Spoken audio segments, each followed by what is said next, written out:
Hello everyone, my self वंदना। और मैं आज आप लोगों के लिए क्लास 10th के स्टूडेंट्स के लिए चैप्टर 2 बायोलॉजी लेकर आई हूँ पढ़ाने के लिए, जिसका नाम है कंट्रोल एंड कोऑर्डिनेशन, नियंत्रण और समन्वय। ये क्या है तो मैं ये आपको बताऊंगी। इनमें क्या है, कंट्रोल और coordination plants, animals and human beings तीनों में होता है, पता होगा आप लोगों को। तो प्लांट्स में जो कंट्रोल होता है वो पर्टिकुलरली हार्मोन के थ्रू होता है, जिसको फाइटो हार्मोन कहते हैं, और प्लांट में ह्यूमन बींग्स की तरह कोई पर्टिकुलर सेंस ऑर्गन नहीं होता, तो इसलिए इनमें हार्मोन्स के द्वारा कंट्रोल एंड कोऑर्डिनेशन होता है, ना ही इनमें ब्रेन होता है। तो यहाँ मैं ये प्लांट हार्मोन्स के कुछ नाम है जिनको फाइटो हार्मोन्स कहते हैं। Here first plant hormone is auxin, which promote growth of plant. Second plant hormone is gibberellin, which promote growth of fruit. And third cytokinins, which promote cell division. Plant में cell division होता है जिसको promote करता है third hormone जो cytokinin है। और stomata आप लोगों को पता है, स्टोमाटा एक बार क्लोज होती है, एक बार ओपन होती है, एक बार क्लोज होती है, एक बार ओपन होती है। तो ओपनिंग में जो है साइटोकिनिन का मेन रिस्पॉन्सिबल इसका है साइटोकिनिन, ये और इसके लिए। और एब्सिसिक एसिड फोर्थ है, जो कि जिसके लिए टर्म है एब्सिजन। एब्सिजन क्या है? विल्टिंग ऑफ लीव्स, पत्तियों का गिरना। तो ये कौन, ये हार्मोन है, ये क्या करता है? It causes abscission or wilting of leaves and closing of stomata. Stomata जो बंद होती है उसके रिस्पॉन्सिबल कौन है? Abscisic acid. तो ये चार हार्मोन है, auxin, gibberellin, cytokinin and abscisic acid. Clear हो गया होगा? इनको फाइटो हार्मोन कहते हैं। तो अब जो नेक्स्ट टॉपिक है कंट्रोल एंड कोऑर्डिनेशन से बहुत इंटरेस्टिंग लेसन है बायो का, तो वो है ट्रोपिज्म। ट्रोपिज्म है क्या? पहले हम जानेंगे ट्रोपिज्म क्या है। तो ट्रोपिज्म ये प्लांट मूवमेंट का एक प्रोसेस है जिसमें एक्सटर्नल स्टिमुली के अकॉर्डिंग रिस्पॉन्स होता है किसी भी पर्टिकुलर डायरेक्शन में। प्लांट को अगर वाटर मिल रहा है अच्छे से, तो वाटर की तरफ उनका जा रहा है, वाटर के लिए ग्रोथ हो रहा है वाटर की तरफ, तो वाटर से तो वो ट्रोपिज्म जो है वो हाइड्रो बनेगा। वाटर के लिए टर्म होता है हाइड्रो, तो हाइड्रोट्रोपिज्म होगा। अगर लाइट से होगा, लाइट की तरफ होगा, स्टिम्युली उनको कहते हैं like water, heat, touch, sunlight, ये सब क्या है? स्टिमुलस है, जो कि एक्सटर्नल स्टिमुलस जो बाहर से प्लांट को मिलते हैं। तो इन्हीं का डिफरेंट डिफरेंट ट्रोपिज्म में टर्म दे दिया गया। What is phototropism, what is hydrotropism, what is chemotropism, what is thigmotropism and what is geotropism. तो वो टर्म्स है। तो मैंने बताया growth movement of plants in response to external stimuli in particular direction of stimulus and response. किसके direction अलग होनी चाहिए? पर्टिकुलर। जब स्टिमुली का डायरेक्शन होगा तो रिस्पॉन्स, पहले स्टिमुलस जब लागू होता है तो रिस्पॉन्स भी होता है। तो समझ में आप लोगों को आ गया होगा। तो मैं अब इसको लिख के बता देती हूँ कि कैसे कैसे कौन कौन कॉज क्या करता है। ट्रोपिज्म में टाइप्स ऑफ ट्रोपिज्म,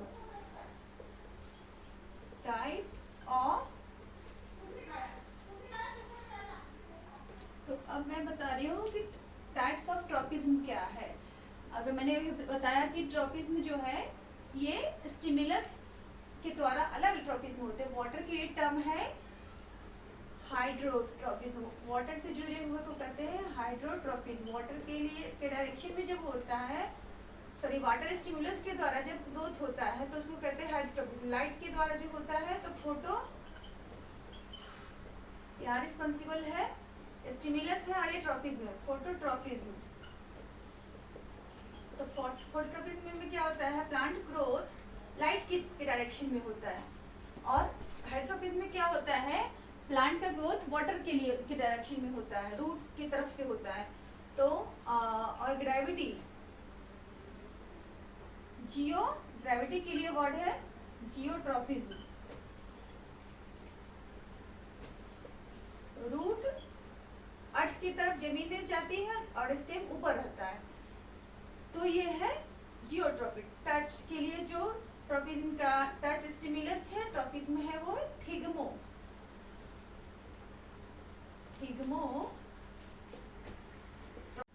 तो मैंने बताया कि ग्रेविटी से जो टर्म रिलेटेड ट्रॉपिज्म जियोट्रॉपिज्म है, टच से जो है ट्रॉपिज्म होता है। टच के द्वारा टेंड्रिल, प्लांट में टेंड्रिल होते हैं, क्वाइल्ड स्ट्रक्चर होते हैं कई प्लांट्स में, जो कि जो क्लाइंबर्स हैं उनमें लगाते हैं ना, तो उसके ऊपर टेंड्रिल्स पकड़ लेती है, तो वो है टच के द्वारा जो होता है स्टिमुलस टच है, तो थिग्मोट्रॉपिज्म है वो। और जब केमिकल, कोई पर्टिकुलर केमिकल की वजह से जब होता है तो वो केमिकल ट्रॉपिज्म है। तो यहाँ पे आप स्टिमुलस है, यहाँ पे टाइप्स ऑफ ट्रॉपिज्म है, समझ में आ गया होगा। तो अब आगे जो है वो control and coordination in human being कैसे होता है।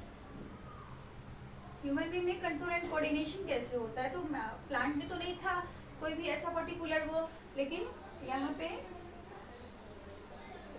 ह्यूमन बीइंग में दो चीज सपोर्ट करते हैं, एक है नर्वस सिस्टम और दूसरा है एंडोक्राइन ग्लैंड। पहला है नर्वस सिस्टम जो कि कंट्रोल एंड कोऑर्डिनेशन के लिए रिस्पॉन्सिबल है, और दूसरा है एंडोक्राइन ग्लैंड। दो तरह के ग्लैंड होते हैं, 8th में था, आप लोगों को पता ही होगा थोड़ा बहुत, एंडोक्राइन ग्लैंड और एक्सोक्राइन ग्लैंड। तो एंडोक्राइन जो अंदर अंदर होते हैं, एक्सोक्राइन जो बाहर होते चलते रहते हैं, एंडोक्राइन ग्लैंड। तो ये रिस्पॉन्सिबल है कंट्रोल एंड कोऑर्डिनेशन के लिए। तो ह्यूमन बीइंग में जो सबसे ज्यादा कंट्रोलिंग पावर है वो ब्रेन है। ब्रेन के थ्रू ही सारा कंट्रोल जो होता है, सिस्टम सारे कंट्रोल होते हैं वो ब्रेन के थ्रू होते हैं। और कोऑर्डिनेशन, सारे सिस्टम एक दूसरे से जुड़े हुए हैं, तो वो कोऑर्डिनेशन है। इसके लिए नर्वस सिस्टम में जो मेन आता है वो है ब्रेन। अब ब्रेन के भी पार्ट्स हैं और टाइप्स हैं अलग अलग, और यहाँ एंडोक्राइन ग्लैंड है। तो ब्रेन के मेनली यहाँ पे 2 पार्ट्स हैं, टाइप्स हैं। पार्ट्स तो है आपको 3, और ब्रेन मैं फिगर आपको दिखाती हूँ, बनाने में ज़्यादा टाइम लग जाएगा, टू लॉन्ग हो जाएगा क्लास।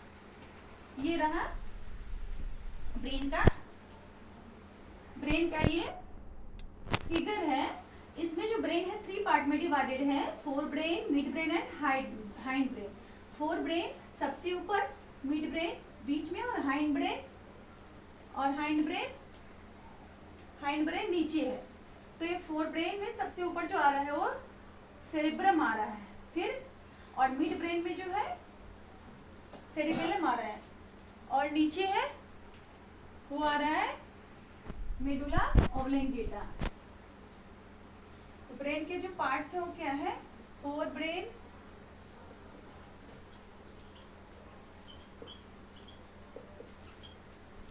फिर है मिड ब्रेन,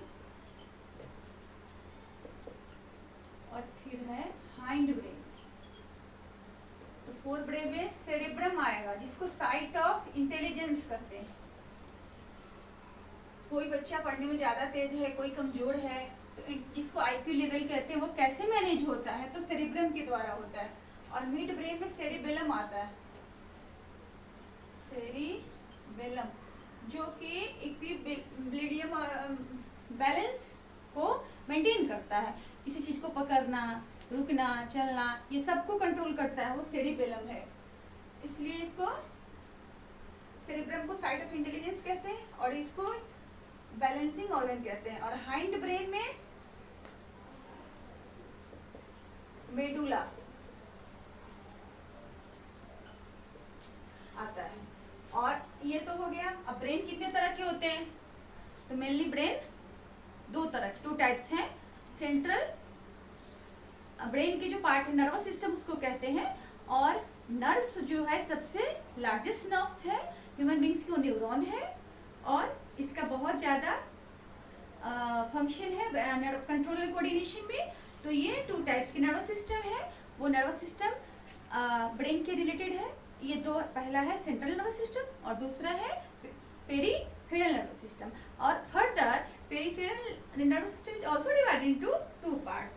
तो पहला है ऑटोनॉमिक नर्वस सिस्टम और दूसरा है पेरीफेरल नर्वस सिस्टम। सॉरी, पहला है ऑटोनॉमिक नर्वस सिस्टम और दूसरा है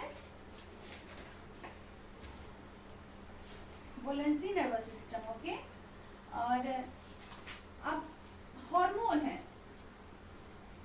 तो ये नर्वस सिस्टम जो ब्रेन का मतलब भी होता है नर्वस सिस्टम, न्यूरॉन से जुड़ा हुआ। तो यहाँ नर्वस सिस्टम आप लोग नोट कर लेना।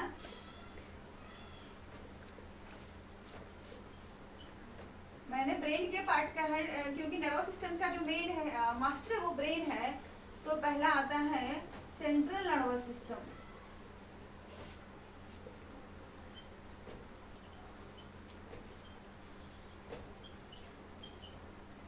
और दूसरा है पेरीफेरल।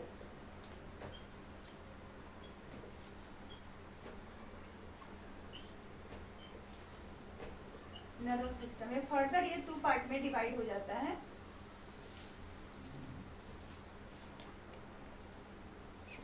ऑटोनॉमिक और ये वॉलंटरी।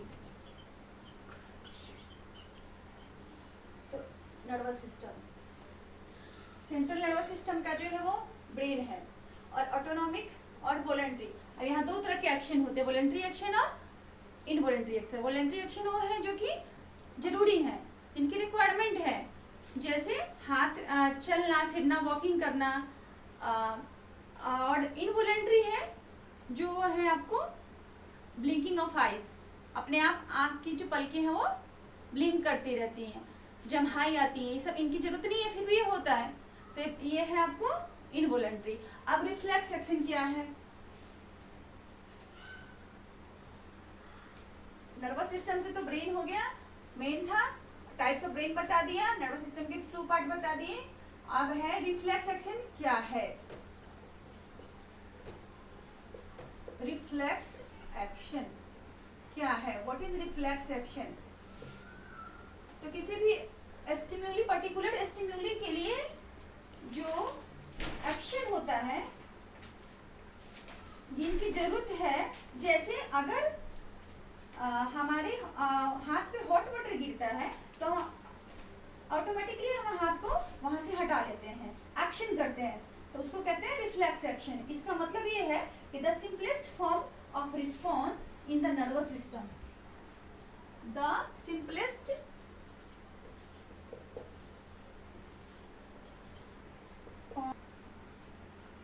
अब रिफ्लेक्स एक्शन में बताया the simplest form of response in nervous system is reflex action। जैसे हॉट वाटर हमारे पे गिरा हाथ पे, तो हम अपने आप गड़माहट फील हुई तो हमने हाथ अपने आप हटाया, एक्शन लिया, तो रिफ्लेक्स एक्शन हो गया।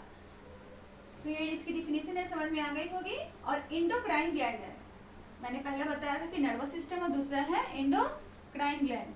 तो एंडोक्राइन ग्लैंड के नेम है hypothalamus gland, pituitary gland, thyroid gland, secretion करते हैं डिफरेंट डिफरेंट हार्मोन का, parathyroid gland, thymus gland, pancreas, adrenal, testes, ovaries. ये डिफरेंट डिफरेंट ग्लैंड्स है और ये डिफरेंट डिफरेंट हार्मोन्स का सिक्रेशन करते हैं, जो कि कंट्रोल एंड कोऑर्डिनेशन के लिए जरूरी होता है। तो इनमें जो मेन है वो पिट्यूटरी, जिसको मास्टर ग्लैंड कहते हैं, सबसे बड़ा ग्लैंड है। थायराइड ये ब्रेन में होता है, और थायराइड है इंपॉर्टेंट जो मैं बता रही हूँ, नेक में होता है। पैनक्रियाज स्टमक में होता है। इंसुलिन का सेक्रेशन करता है आइसोलेट ऑफ लैंगरहैंस से, थायराइड थायरोक्सिन का, पिट्यूटरी ग्रोथ हार्मोन का। और जो एड्रीनल है वो एड्रीनलिन हार्मोन है जिसका सिक्रेशन करता है, और टेस्टिस है ये मेल हार्मोन है जो कि टेस्टोस्टेरोन का करता है सिक्रेशन, और ओवेरीज है फीमेल हार्मोन है जिसका ये एस्ट्रोजन का सिक्रेशन करता है। होप आप लोगों को समझ में आई होगी क्लास। तो अगर आई होगी तो शेयर करें एक दूसरे को, लाइक करें एंड चैनल सब्सक्राइब करें। Okay, thank you. ओम शांति।